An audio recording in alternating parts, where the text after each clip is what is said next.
This podcast is for educational and entertainment purposes only. The views and opinions shared are mine and my guests alone and don't represent our employers, past, present, or future. Medicine is always evolving and practices may vary. Nothing here should be taken as medical advice. Always follow your own professional judgment and institutional guidelines. What do you think the impetus is for these people to cheat? Is it the stress of nursing school is just too much, or are they just looking for the easy way out, or both? Honestly, I think it's the stress, because it is a lot. It is a lot to go into nursing school, and there is so much information to learn. And I think people, I think it's a self-fulfilling prophecy of here's this exam, I'm not prepared for it, so I'll just cheat on this exam. It's just going to get me caught up. But now you're 2 exams behind. So before the next one, you had 2 exams to study for because you didn't learn that information. And nursing school is structured in a way that you build up on this information that you're getting. So you just get behind and then you kind of have no choice. Welcome to the Beyond the Call Light podcast with Gary, the ER nurse, where we tackle the tough topics in nursing. Update your whiteboards and huddle up because this episode begins now. Welcome to the podcast. I'm Gary, the ER nurse, and I'll be your host for this episode. Now, before we get into the guests that you see on the other side of the screen, I do want to talk about one of the questions I get a lot when I do a TikTok live is, how do I choose my guest? And that's a very good question. And one of the things that I'm very grateful for is that when you have a new podcast and you're an unknown host and there are no episodes for people to listen to, it is truly a leap of faith for guests to come onto your show because they don't know who you are. They don't know what your background is really, and they don't know what the show is going to be about. So it is a tremendous leap of faith for somebody to agree to come on the show. And one of the very first guests on Beyond the Call Light is Anna, the ER nurse, one of my very first TikTok nurse friends. We've gotten to know each other through lives and posts. And so just an interesting story. So Anna, if you wouldn't mind, just introduce yourself to folks and let us know a little bit about you. I'm Anna, obviously. I am an ER trauma nurse. I have been a nurse for about 5 years. So if we do the math, I did graduate during COVID. But the most exciting thing I think about what I do is I precept the nursing students. So whether nursing students are coming to our ER for the day or they're finishing their final semester and they're precepting and get that practice into actually being a real nurse, they hang out with me and I love it. I love it. And so I actually started on TikTok to advertise products and it became something else entirely, which I'm totally fine with. So I mix a little bit of humor, well, a lot of humor, a lot of sarcasm, but also some little education granules sprinkled in there. So it's been a process, but that's where we are now. So 3 of the main topics that I wanted to kind of talk about with you specifically on this episode of the podcast. 1, nursing is a second career. I'm a second career nurse. You are a second career nurse. You touched on a little bit graduating nursing school during a global pandemic, and there is only one nursing class in recent memory within the last century that can say they graduated during a global pandemic. So you have a very unique perspective that I kind of want to explore a little bit. And then lastly, you touched on precepting new nurses and nursing students. I want to talk about breaking that nursing cycle of bullying and then also that whole concept of eating our young. And we still see it today and talk about some of the things that we can do to mitigate that and help break those cycles. So like me, you are a second career nurse. Tell us a little more about that journey for you and how you ended up going down the nurse path. Well, if you know me at all through lives or TikTok, you know that I'm now realizing that the ADHD is terrible. So now my career path makes so much more sense. But when I was little, I always knew I wanted to be in the medical field. It's kind of wild. I'm in between 2 brothers and they fought like cats and dogs and they were constantly like hurting each other in some capacity. So I was always patched them up. I didn't know what I was doing. I was a kid, but I loved it. So growing up, it just never really occurred to me that I could be a nurse, despite the fact that I would steal my grandmother's nursing books and read them in the bathroom in the middle of the night. Cause like I was so curious and I wanted to know, but I never thought about going into nursing school. It never really crossed my mind. It wasn't really floated to me as an idea. So I had moved out of my parents' house. I was driving by a local fire department and it was like, we will pay for your EMT school. And I was like, you know what? That's a great idea. Then I can see if I can handle it. It's a cheaper option. It's a faster option. So I could see if I even enjoyed being in the medical field. And that's where I stayed for 8.5 years. I was on a volunteer fire department, but emphasis on the volunteer. Did not get paid for that. So I had to have a full-time job as well, which I developed a career as an operations analyst for a medical association. So by day, I would sit at a computer in Chicago, and by night, I was running calls all night long. So if I was not on the clock, I was off running calls back home. So, and that's what I did for a long time until I moved to Florida. So, um, I gave up my EMT job because, it's hard to volunteer from halfway across the country. And over time, I was like, man, I really miss taking care of patients. I really miss taking care of patients. This stinks. I don't like my job anymore, but it paid the bills very, very well. And it was a cush job because I worked from home. It was super great. And so I was hanging out with a bunch of friends, and one night we were talking about what we'd want to do with our lives. If we could do anything, what would you do? And without catching a beat, I said, well, I would be a nurse. And they're like, well, why aren't you? And I was like, I don't know. Why aren't I? So I talked to my husband. He was very reluctant at first because, I've changed careers probably. We've skipped a lot of jobs in there. Those are the main points. But so we talked about it. He was like, I don't know. Let's talk about it some more. And the rest is history. He got on board and was like, you know what, you do need to be a nurse. And we planned, and I went to nursing school, quit my very easy work from home job, and now here we are. So, and I say I'm a second career nurse, but like you, I've had several careers before I became a nurse. It's just easier because it doesn't make any sense when you say I'm a fifth career nurse. Like, how's that possible? How old are you? Right. But I would say for me, changing careers was totally unexpected. Like I'm not like you. Like if you would have asked me at 18 and said, hey, you're going to be a nurse one day, I would have laughed at you. Like, absolutely not. No, like that is so far off my radar. No way. But it's funny the path that life often takes you. Now, that being said, when you went back, what did you find to be the biggest challenge going back to nursing school as somebody who was a adult? Like with responsibilities and a previous career behind you, what was one of the biggest challenges you faced? I think it was twofold. One was internal, one was external. The internal problem I faced is that I took it so seriously, like so seriously, that I was like, I have to learn every piece of information I possibly can because I am the last stop. I'm the last person between someone and death. Like I put so much pressure on myself that if I was awake and not doing mom or wife or, that sort of stuff, I was studying. Like to a fault. I didn't take downtime.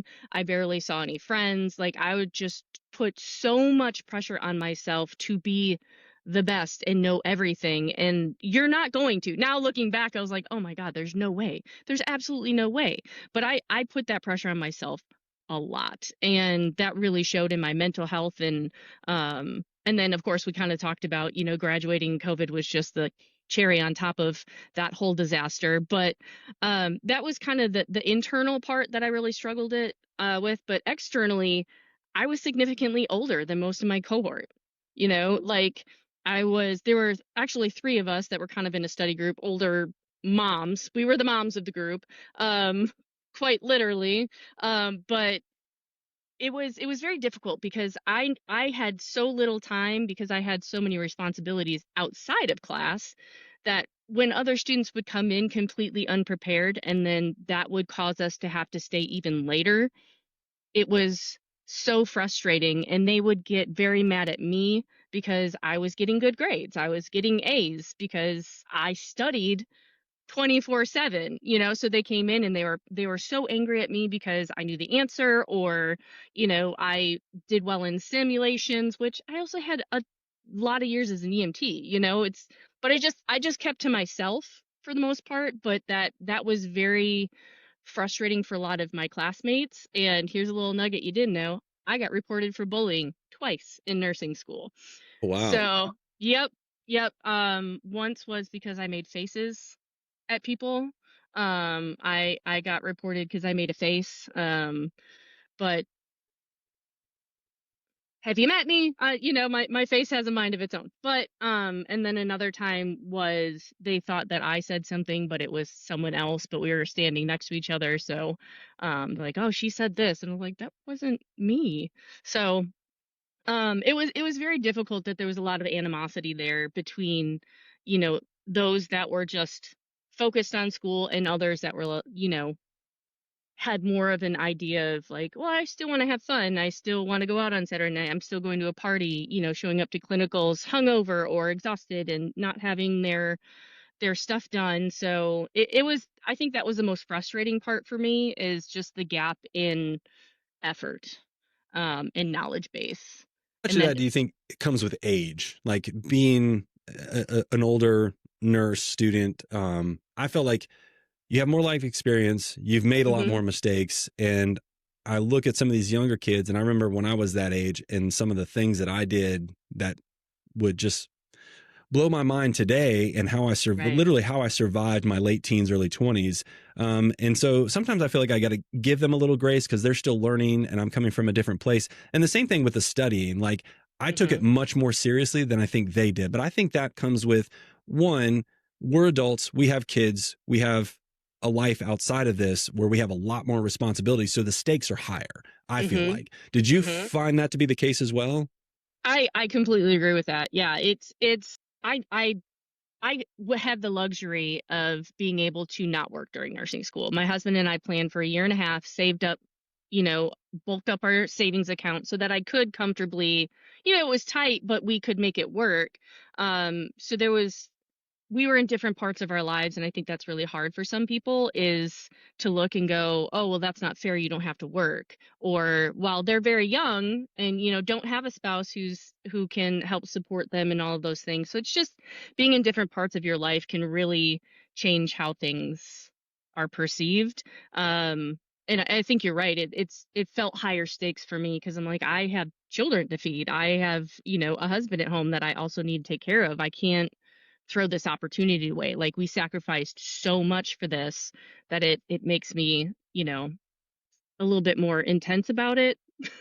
So I think you're right. It's just there's different places in life that can really cause that rift there, or not rift, but like a separation of how we approach things. Sure. Now, uh, looking back on your nursing school experience, is there something that stands out? Like, like if somebody said, what do you remember the most about nursing school? Well, I mean, obviously the pandemic, but the pandemic aside, your experience as a whole. So there, I was thinking about this, and there's actually one scenario that I still remember to this day. So it was I think my second semester, where you actually like to get to go into the hospital, and you're like, yes. And I saw I was assigned the like trauma floor or trauma overflow floor, and I was like, yes, this is my jam. Now, looking back, it was med surge obs, but the fancy word got me. But one of the first days I was there was a patient who had been in an accident, um, and they were a younger patient. So we were assigned to just go do. Like, we didn't have a nurse assigned. It was weird, but that's a whole nother conversation. But this person, their hair had been matted with blood. There was debris in there. It was a huge knot because they'd been laying on their back for 3 days. It was a mess. So that's all I did for my entire clinical, was washing stuff out of their hair, brushing it, and braiding it for them. And because I didn't know what else to do. And I was like, you know what? We can't forget about this other stuff too. Like, medications are one thing, but here's this younger person sitting here with this tangled, terrified, and just how to talk to them, just be like, hey, we're gonna take care of this other thing. I know it's not, pertinent to your medical care, but it's important too. And I think I've carried that into even being a nurse now. But I think that was like my shining moment in nursing school, is like, okay, I want to do this. I want to do this for sure. It's not just about medicines and lab results and exams. They're also people. And I think that was a turning point for me there. Yeah, nursing school. And one of the things that I learned about nursing school is when I went into it, obviously you're thinking the medical stuff, the medications, the trauma, and all those things. And once you get into it, like you start to understand that it's this more holistic approach to nursing, like those things, like just fixing their hair or, cleaning them up or brushing their teeth, those little things, that's all part of it. And it's not the glamorous side of nursing, but it is a critical element of it. And I think that's, for me, that was one of the things that really stuck with me in nursing school is like, we're not just doing the medical stuff. Like we're doing the holistic, addressing the entire person, emotional health as well as the physical and mental health as well. So, Yeah. so you touched a little bit on it, but talk about how the nursing school. You talked about how you and your husband planned. So you had a plan financially. You were in a position you could do this. We were very similar. My wife is a CPA. She kind of had this all planned out, so I was able to take off work and be able to focus on my studies. But in terms of like the time away from family, the studying, how did that impact the family dynamic? So it's as far as my nuclear family with my husband and our youngest, my stepson did not live with us at the time, so he was just and he's adult, so like off doing his own thing. So for like our very close, the three of us, it was hard. It was really hard. Just with trying to dole out responsibilities, find our new normal. But really, the hardest part was for I think it was the first month I was in nursing school, I got a phone call from my mom. And she said, "Hey, can I come live with you?" And I said, "Okay." She ended up leaving my dad after 48 years of marriage, and rightfully so. Probably should have happened, 47 years ago. But she finally decided I've had enough, moved out. And even though it was one of those things that's like, yes, okay, yes, this is a good thing. You can absolutely come stay with us till you get things figured out, whatever. It shifted things a lot that now I had to deal with the emotions associated with that. It was a big help to have my mom around for the first, I think she stayed with us for like 2 months. So, I mean, she did take care of a lot of things that I normally would. But the added emotions of trying to work through all of that stuff, really shifted things and put a lot more stress on my husband, because he was a rock star all through nursing school. My entire nursing career, he has been my constant, my steady. I call him my human Xanax. Like he is the reason that I can recollect myself, and I think the only reason that I'm still doing this. But he had to take on not only the stress of, caring for our son, our youngest, the primarily taking care of him, dealing with the emotions that I had from school, the emotions that I had with my parents' divorce. So we got an extra stress. And that was really the hardest part. But I think it speaks a lot to my marriage as well. I know this is a nursing podcast, but it speaks volumes to having a partner who supports you and believes in you and is willing to take on that extra responsibility of like, okay, I'm also freaking out, but I'm gonna not freak out for you. So that's such a big thing to being successful, I think, in nursing school and even being a nurse. If you don't have that support person at home, it's gonna be that much more difficult. So he kind of fell into his role as all right, I got this, so it kind of shifted our dynamic a little bit that way, but not for the worse. It definitely made us a lot stronger and better. So Yeah, and I mean that's part of it. Like nursing school, like managing those challenges, especially when life happens and suddenly you find yourself with a older parent who is moving in with you and staying with you. I mean that is life, and when you become a nurse, those things are still going to happen. So in many ways, like learning to deal with those challenges while you're in nursing school will help you manage those challenges when you are now a full-fledged nurse. So and like we don't know when and where life is going to happen because it's constant and all around us. So now that yep. being said, do you have any regrets about choosing nursing? Oddly enough, I wish I had gone to nursing school rather than EMS. I mean, I can't say that I don't like who I am and how I went through school, and my path made me who I am today. But I often think like, oh man, what would it be like if I wasn't just the nurse of 5 years, if I was the nurse of 25 years? Like, would I even still be in nursing? Would I have quit through COVID? Like, there's all these ideas, but I honestly, I wouldn't change a thing. I've said before that, I love the person that I've become through all of the trials of nursing school, the trials of COVID, the trials of, being a new grad in the ER. All of those have made me I think they made me a stronger person and a better person. Um, So I don't have regrets. I love what I do. I love that I chose this path.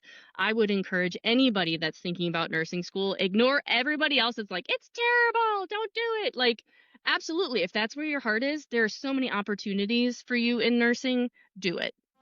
Quick break from the conversation. If you're enjoying Beyond the Call Light, please don't forget to follow the show wherever you listen.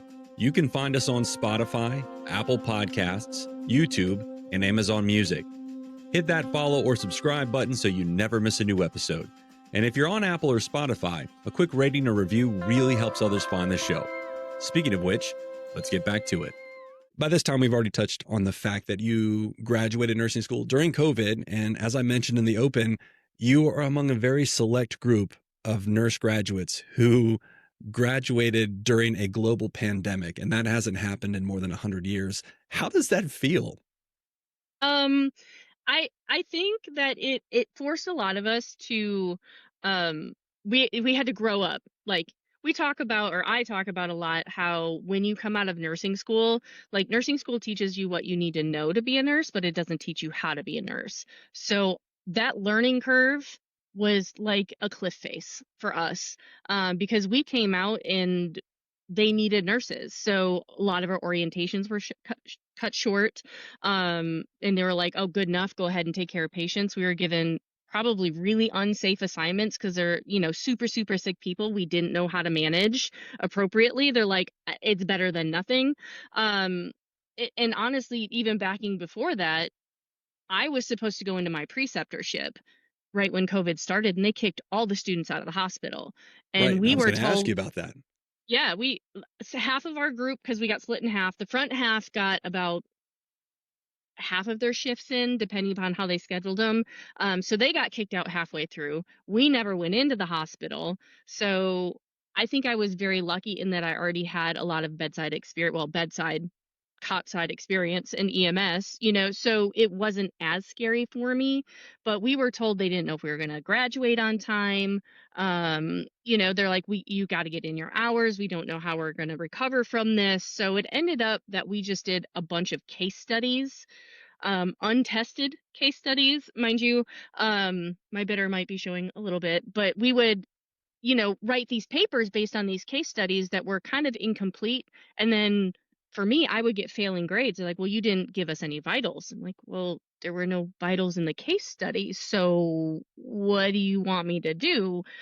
So it was a lot of back and forth of like, we don't know what you're going to be able to do here. Do this case study, but it's garbage. And then going back and forth and trying to ask, like, are we going to have a virtual pinning? Do we even get to celebrate? Like, what do we get to do? And they basically were like, you get no graduation, you get no pinning, nothing. Wow.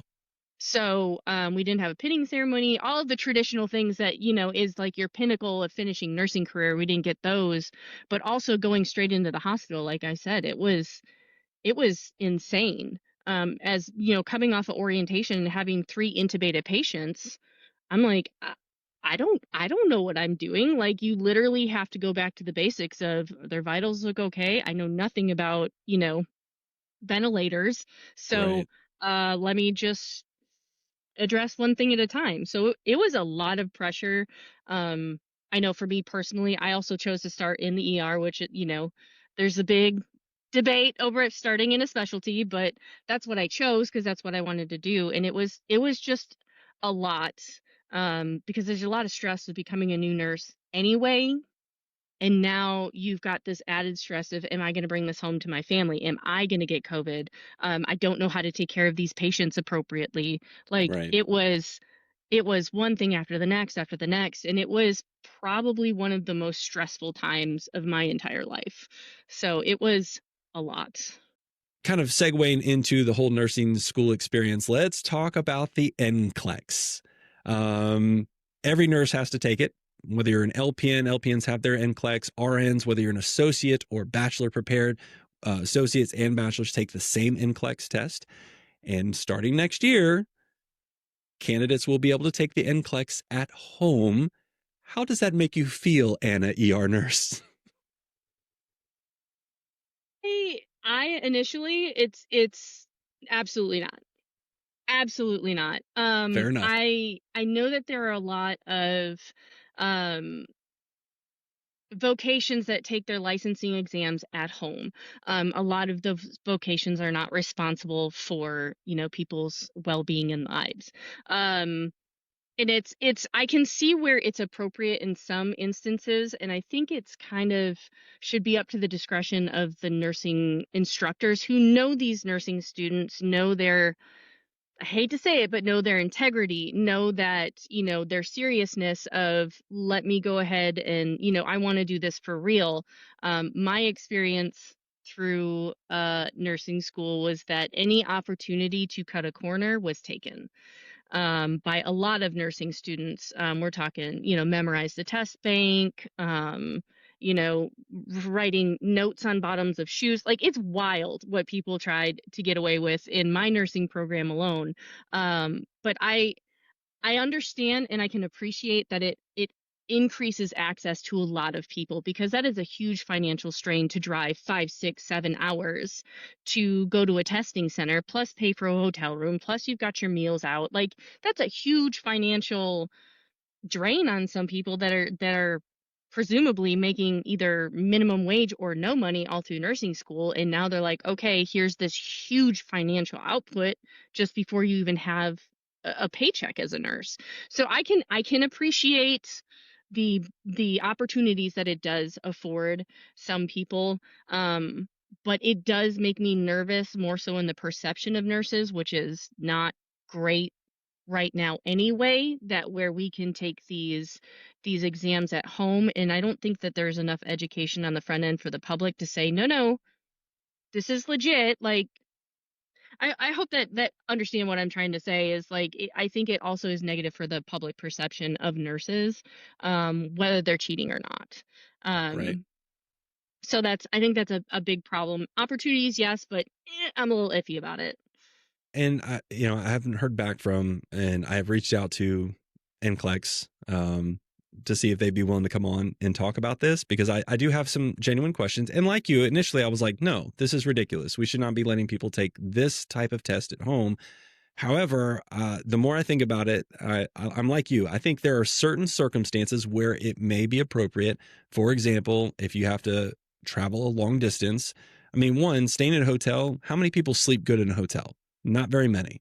The walls are thin. You're in an uncomfortable place, unfamiliar place. I don't think it lends itself to preparing yourself to take a test. So I think like a long travel time would qualify you for that. But outside of that, I don't really know of any other circumstances where I would be comfortable with them taking that at home.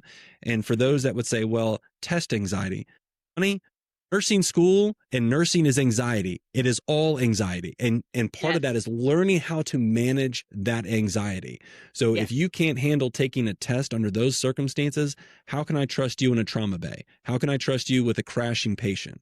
And so that would be my pushback on that. Now, I'm not saying that there isn't a role for that, but I need to be convinced. And right now there is not enough evidence out there to convince me for that reason. Long distance travel, yes, I think there is a place for that. Outside of that, I don't really agree with it. So, well, and I think we're missing a middle ground here, though. On that, though, every college and institution has a testing center.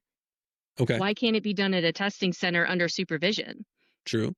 Yeah, it's proctored exam, and I think that also saves the people that are taking the test. I think it saves them a lot of anxiety, because if you're at home and your internet goes out, you're done. If you're at a testing center and the internet goes out, there's a whole finance or educational institution that goes, whoa, it was our bad, let them retest. Right. So I feel like that's also a safety net for them, where it's in a more controlled environment. It doesn't have to be, the Pearson VUE testing center, but it is proctored. It's real and in person. So, you're removing the hazards of being at home, but also in a controlled environment. I think we skipped a step there and just went straight to take it at home. And I think we could do better. Well, and I think NCLEX could do better on educating people, because right now there is not a lot of information that I can find where they're like giving us good rationales. There's that one video that they posted, and that's about it. And so that's why I'm trying to reach out to them, because I have questions and I want to give them an opportunity to defend this, because the nursing community as a whole, from what I've seen, is not for this, and it doesn't lend well to the future of nursing the way we see it. And so I'll be curious to see what the conditions are that need to be met to be able to take this at home. And right now, I haven't been able to find a lot of information on that. So one of the things you talked about is the cheating that you witnessed in school. And I did not personally witness this. I am also not smart enough to cheat.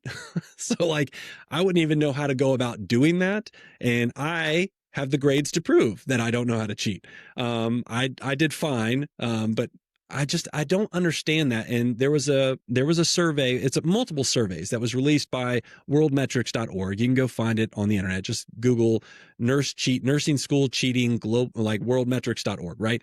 And it'll show you. And these are self-reports. This isn't like, these are nurses and former nursing students who are admitting to this freely, like anonymously. So there's no reason for them to make it up.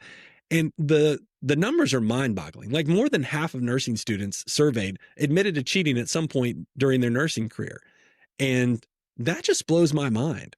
Like, and then like the instructors, they're like, oh yeah, most of them cheat. The vast majority of them cheat. Mm-hmm. Well over 50% cheat and have been caught cheating. What do you think the impetus is for these people to cheat? Is it the stress of nursing school is just too much, or are they just looking for the easy way out, or both? I think it's the stress, because it is a lot. It is a lot to go into nursing school, and there is so much information to learn. And I think people, I think it's a, self-fulfilling prophecy of, here's this exam. I'm not prepared for it. So I'll just cheat on this exam. It's just going to get me caught up. But now you're 2 exams behind. So before the next one, you have 2 exams to study for because you didn't learn that information. And nursing school is structured in a way that you build up on this information that you're getting. So you just get behind, and then you kind of have no choice. I mean, that's kind of what I saw happening. I think there was a lot of people who just didn't have the time to study or didn't make the time to study like I did, and they would just panic. We had one nursing instructor. It is the first exam in my entire life that I ever failed, was her nursing exam. And I was like, what happened? What happened? Granted, she would curve things and you had an opportunity to defend your answer. But it was very scary because I don't know all nursing programs, but like if you drop below that percentage, you're out, you're done, goodbye. So there's this panic of like something came up in life, because we know nursing school does not offer a lot of work, school life balance. And something happens and you get behind. So then you just go, okay, I'm just gonna grab this test bank for this one, and then I will get back on track. And it's this, just snowball of now you're behind, and now you're hosed. Now you're desperate, not just inconvenienced, you're desperate. And I think that's part of it. I would love to see nursing schools go a little bit slower and be a longer program. And I think that would be beneficial for everybody, but that's not the world we live in. So no, I mean, it's I think already the expensive pressure is enough. great. Yeah. I think it's just the pressure gets to people, and they go, I can do this just this one time. It's fine. And that's what the survey But even I don't asked know. about that. And they all identified like the difficulty and stress of nursing school itself is what drove them to cheat. They felt like so much pressure to keep up that they felt the only way for them to keep up was to cheat. And then you're right, it snowballs. Like they cheated on this one, got away with it. Next one will be easier, or they feel more confident that they're going to cheat on the next one.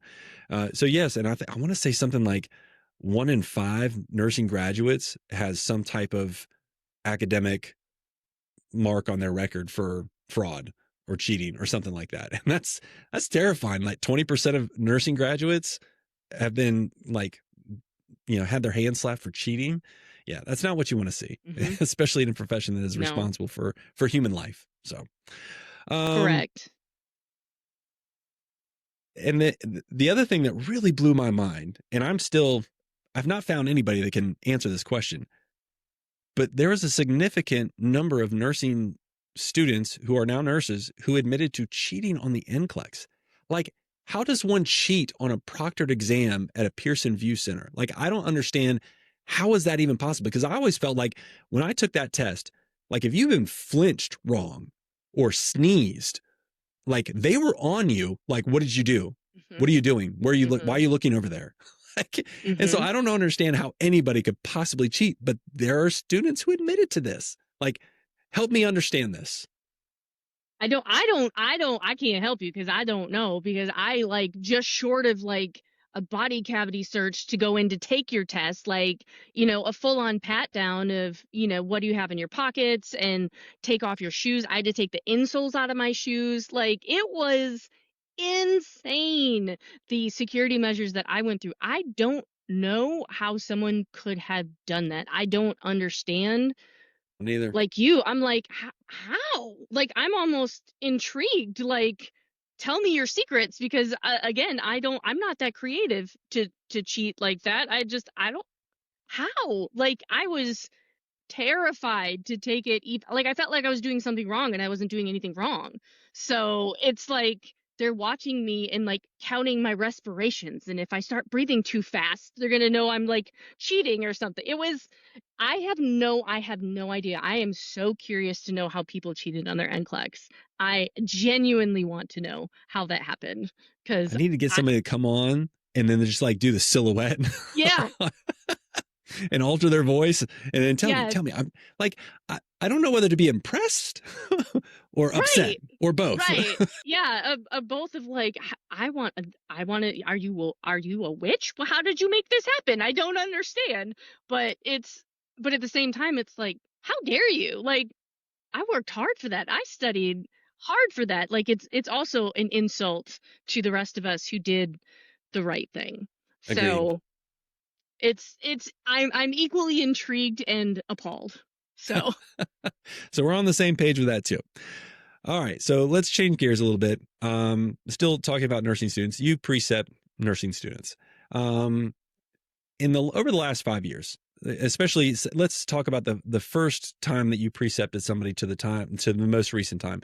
Have you seen a change in like students and how they are trained and their knowledge and their skills? Like, have you seen any noticeable difference over the last few years post-COVID?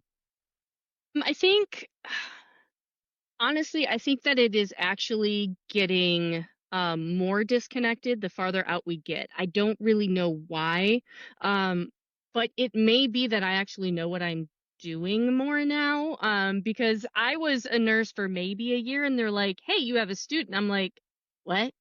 Like, I don't know what I'm doing. And I literally told my very first student, I'm like, I'm still learning. So we're going to learn together, because I mean, you're going to see me ask a lot of dumb questions where I'm like, hey, I know this is dumb, but I'd rather be embarrassed than hurt someone. So please remind me. But it is, well, sidebar, it is funny because she was so quiet. She was painfully quiet, would not say a single word, just sat there like quiet as can be. She ended up becoming my coworker. She's off traveling now, but she is um my mini me, and the oh no, I'm not dealing with that. Like, she is no longer quiet. So I don't know if we just brought her out of her shell or what, but honestly, I have seen a lot more nursing students come out and they can't even talk to people. They can't even like make conversation or small talk with patients, because sometimes that's what puts them at ease when you're like, hey, I know I'm a nurse, but I'm also a human. Like, let me make appropriate chit chat with this patient. Hey, try to talk them down, get them more comfortable. I feel like they can't really read the room very well, in knowing kind of where to be or when to speak, when not to speak. And I know that sounds kind of rough, but there are times as a nursing student where you need to just, you got to step back, because you're not the professional. And sometimes, jumping in and speaking over nurses, it's not good. But I do think that's the biggest thing, is those soft skills that I think you and I had down because we had those previous careers. Right. It's something that they're very much lacking, and I don't know if it's a digital world, or I know that the program I graduated from, is really focusing more on simulations than clinical time. I did a live last week and a nursing student was saying, we have all these simulations and the mannequins do everything. And I'm like, but it's still plastic. Right. It's It's not a still, person. there's still the micro expressions, which is my trauma is showing, but micro expressions, the body language, all of those things I think are getting missed. That helps you kind of pick up on and develop what I call your nurse spidey senses. You start to look at someone and be like, they're saying they're fine, but they're acting really weird. Like something's not right. And I think that component, the human component, is what's missing a lot more than like the medical side of things. I know for me, when I was in nursing school, they're like, oh, you're nursing judgment, you're nursing judgment, you're nursing judgment. I'm like, what is nursing judgment? No one has actually given me an example of what nursing judgment is. And they come out and I say, okay, this is where you're going to learn nursing judgment. And they're like, the what now? And it's simply not following the doctor's orders of, they want to put this patient on BiPAP, start a nitro drip, and give them Lasix. Like, can we do one? Maybe two? Like, that of knowing what's going to happen if you do that thing. I think a lot of new grads come out in their task rabbits of just, this is my task list, I just need to do them. But there's no, if I do this, here's the consequence. If I do this, there's a gap missing there as well. So like the people and also just the clinical experience, they're not getting it because they're spending so much time in simulation and labs over healthcare facilities. You're listening to Beyond the Call Light with Gary, the ER nurse. If you like what you're hearing, make sure to follow and subscribe on Spotify, YouTube, Apple Podcast, or Amazon Music. New episodes drop regularly, and your ratings and reviews help us reach even more listeners across the healthcare community. Now, back to the show.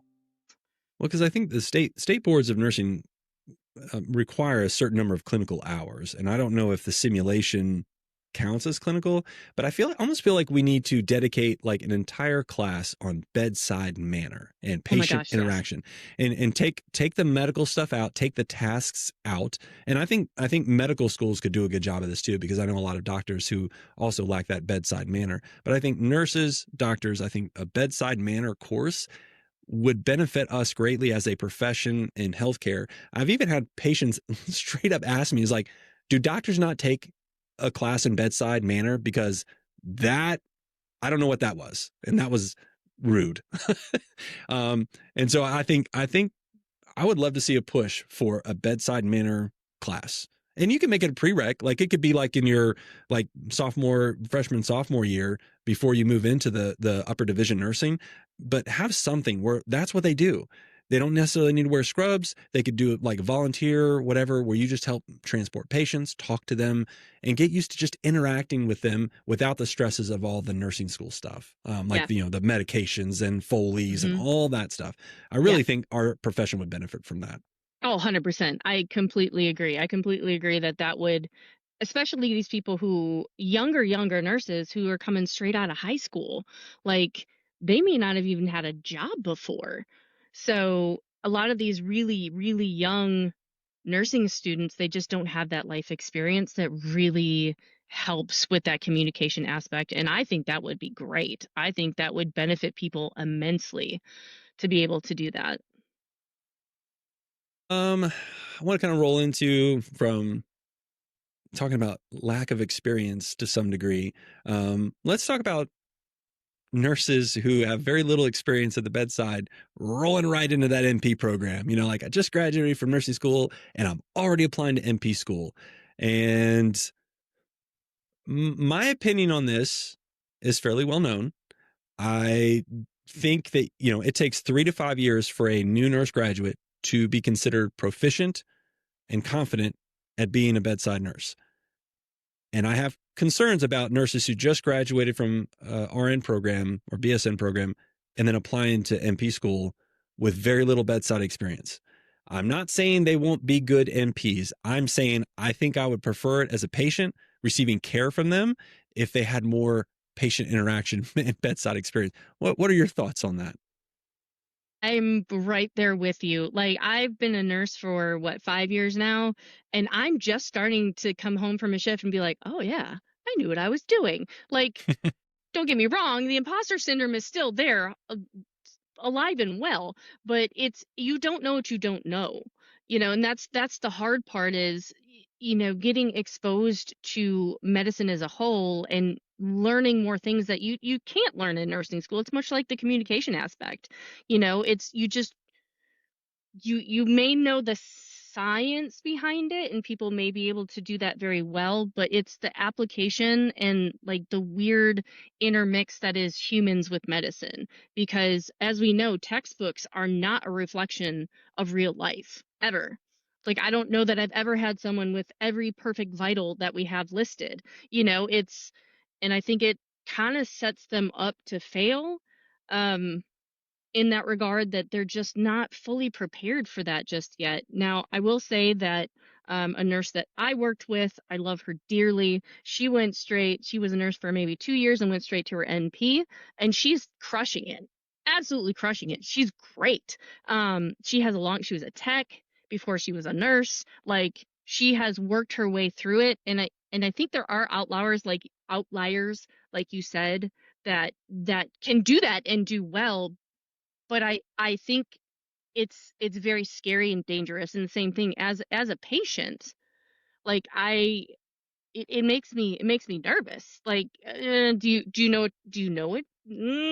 Like, I don't want to discount them, but at the same time, in the back of my head, I'm going, I still go into a trauma room sometimes and go, airway, like, there are still times like that.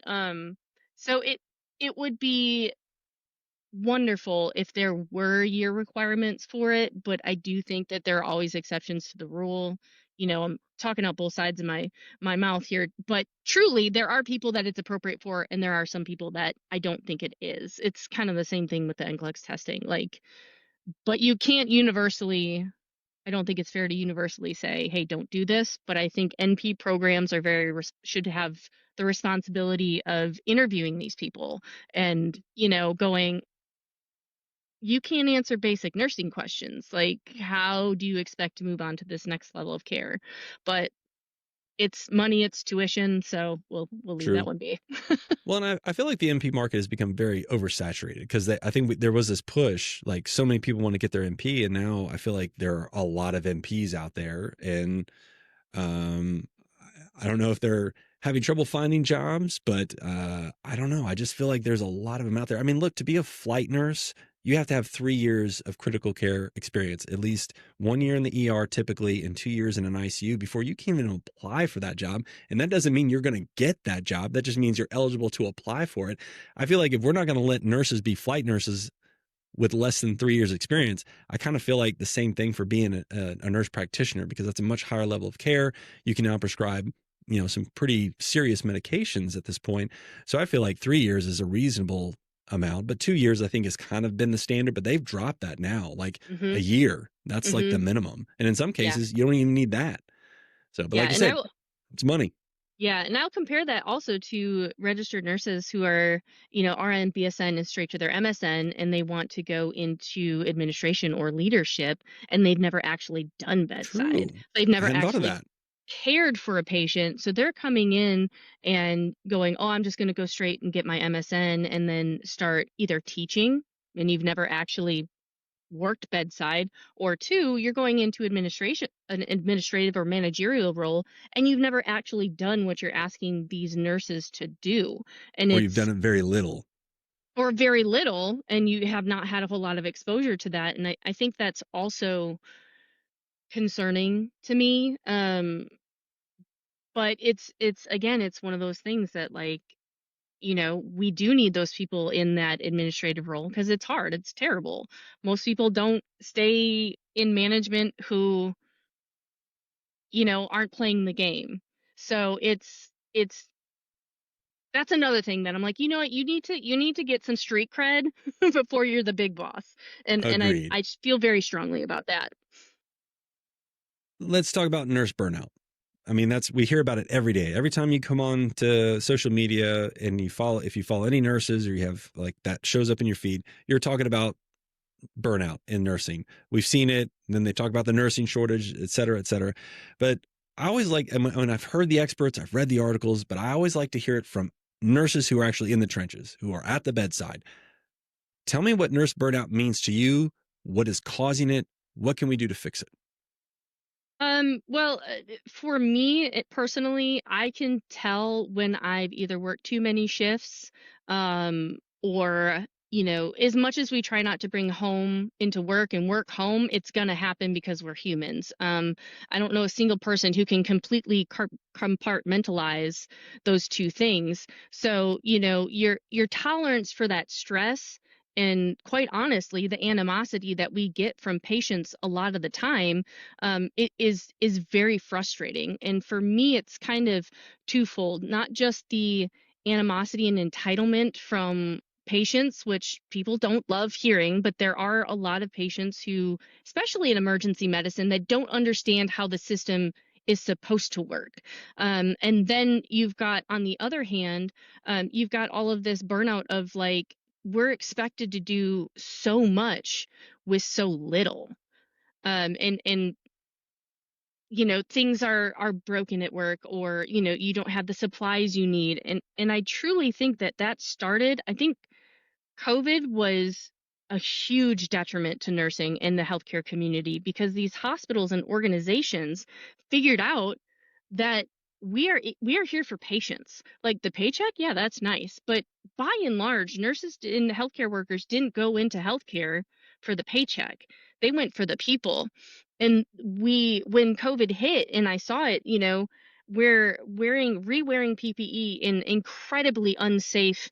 Like, why are we even wearing it? Like, I give the example of, I had an N95 mask I wore for 3 months straight, and when the elastic strap came off, they had me staple it back on. Like, And there, I'm like, so we're putting whole, okay. So they realized that even if they treat us absolutely terribly, even with very few resources, we're still going to make it work. We're still going to take care of patients. So that bar went from here to here.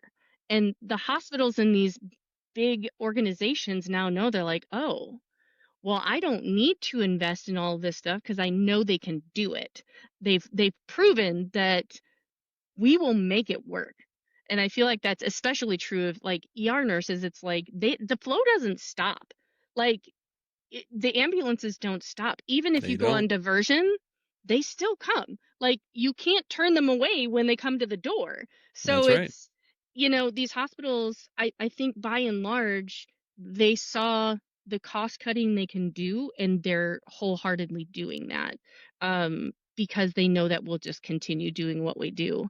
And so it comes from both sides, from the top, from administration, where you're not getting the resources or the pay, or whatever it is that you need to be successful in your job, but you're Mm-hmm. also from the patient population, who is completely exhausted with the medical field and don't trust us anymore at Right. all. Yeah. Because I mean, we could go down a whole nother rabbit hole with the joke around my house is science isn't real anymore. It's the distrust that was sown in COVID, that we were giving people COVID on purpose. That we were, I've heard some weird theories. We have. And the disrespect and the entitlement, that people expect, especially, I can only really speak to the emergency department, that they come in and they're like, well, I Googled this. This is what I have. I need to be seen first. And it's like, well, WebMD can be a very helpful resource. AI can be very helpful, but I promise you I'm trained. I promise you I know what I'm doing. This is why. And it's just, I think the culture of society as well is, I want it and I want it now. I'm going to get it now. And that's not what happens in emergency medicine or even healthcare. So I think there's so many things that are coming together into this perfect storm of Mm-hmm. misinformation and distrust and, entitlement, and administration taking advantage of, the people on the boots on the ground, if you will. And it just gets to be too much. It just gets to be too much. I know that for me, when I can't take care of my patients the way that I feel they should be cared for, like, I don't even have time to go in and straighten out your sheets and blankets underneath you, because I'm so busy that is the most frustrating thing for me, because it's not fair. It's not fair that I can't give you the care that you 100% deserve, and I take that personally. So that starts to eat at me, and that's when I start getting really burnt out, is when it feels like, everything that you're doing is not making any bit of difference. And that's the hardest part for me.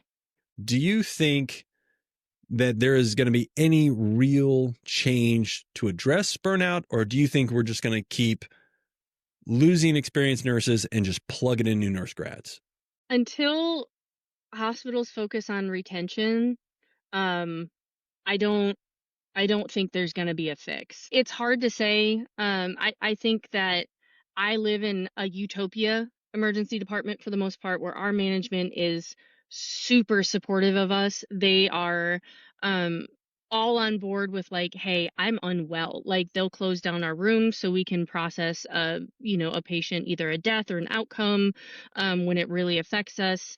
Like, last year, my bonus dad was went on hospice for his cancer, and I kept getting phone calls of, like, this is it, and I would fly back home to Wisconsin on a minute's notice and be like, hey, I can't come in tomorrow. It wasn't like I'm going to call out, and they downstaffed me, so it wasn't a call out. Like, they found coverage just to help, and they're so big on trying to make sure that we have everything that we need and that we are supported, you know, at home and at work, so I wish more management would do that, and I wish that would go all the way to the top. And I think that we would see a huge, huge difference if that were the case from the very, very top all the way down, and people were given the support and the education and the time that they need to, make sure that they're good and comfortable before they're released to the wild. Or I don't think there's a silver bullet,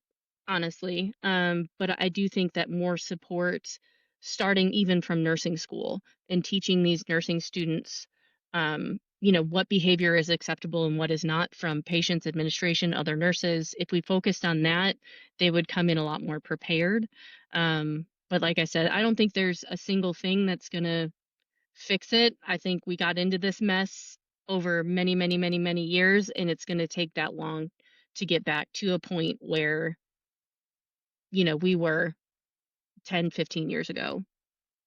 I would say, for me, my perspective is until they take out the for-profit model in healthcare, I don't think the nurse burnout is going to be addressed, because they know that nursing schools are just going to keep churning them out and they'll burn through them. And I don't anticipate any change, because as long as they're making money with what they're doing now, I don't think there's going to be any significant change on the nurse burnout. I think hospitals like you're describing are few and far between, where you have management that kind of insulate and protect the staff. I think managers like that eventually get ground down by the for-profit system. I think it's great that you have that. Not all nurses have that, and that is very rare. But yeah, until they take that element out of it, where it's a for-profit system, I don't anticipate there being much change. But guess what? Like you said, you and I are still going to show up. We're still going to come and take care of those patients regardless of the conditions. Now, sometimes they're so untenable that you have no choice but to leave, and nurses do that all the time. But there's always going to be somebody that's going to fill that spot for them, and hospitals know this. Yep. All right. We are all, it's unfortunate, but we are all replaceable. That's right. And they know that. And that's why I don't think there'll be any real meaningful change. Every now and then you might get some change that's good, and then they'll publicize that. But at the end of the day, I don't think there's going to be any real change until massive change happens at the federal level. And I don't anticipate that happening anytime soon. Now, talking about burnout and stepping away, you have openly talked about stepping away from the bedside because of burnout, and you are so close to getting your master's degree. So what is next for Anna, the ER nurse? I have absolutely no idea. I truly, genuinely don't know. I went into my master's program thinking that I really wanted to go into administration, hence the, master's in health administration.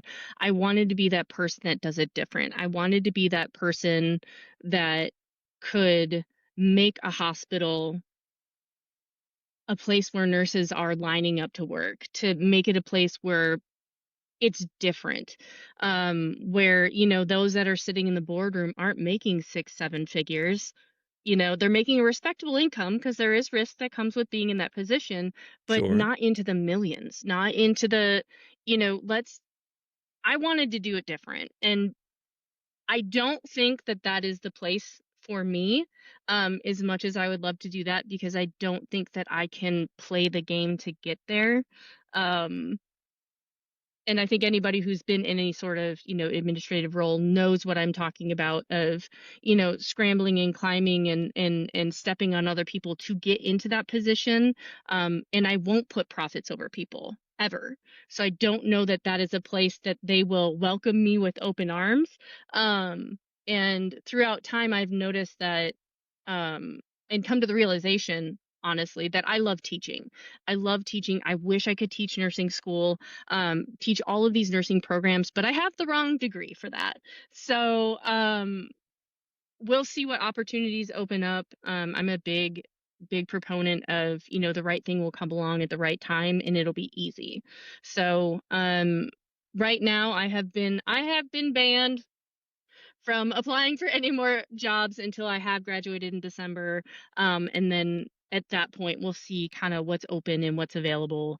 And I'm honestly, I have an interesting, very varied background, so I'm kind of an odd candidate for a lot of things. So it's one of those that we'll see what comes up, but you never know. I may change my mind, in 4 months and say I want to stay at bedside, but I don't know. Honestly, I'm winging it. If you had to quit nursing today and tomorrow had to start a new career, what would you be doing tomorrow? Something that makes a lot more money. I don't know. I need specifics. If you know what, I do know I would open a bakery, a cupcake bakery. Hey, I love that. I bake to relieve stress. I love baking. And I have celiac disease, so if I want sweet treats, I have to make them myself. And honestly, it's gotten to the point where I experiment on my coworkers, and they have all said, "Listen, if this nursing thing doesn't work out, could you just make cupcakes? That would be great." And I think that would be fun. I think I just make cupcakes in the comfort of my own home, and you know not I still have to deal with the public, but maybe I'll hire somebody for that. I don't know. But I think I would go like the completely nuclear option and just get out of healthcare altogether, completely.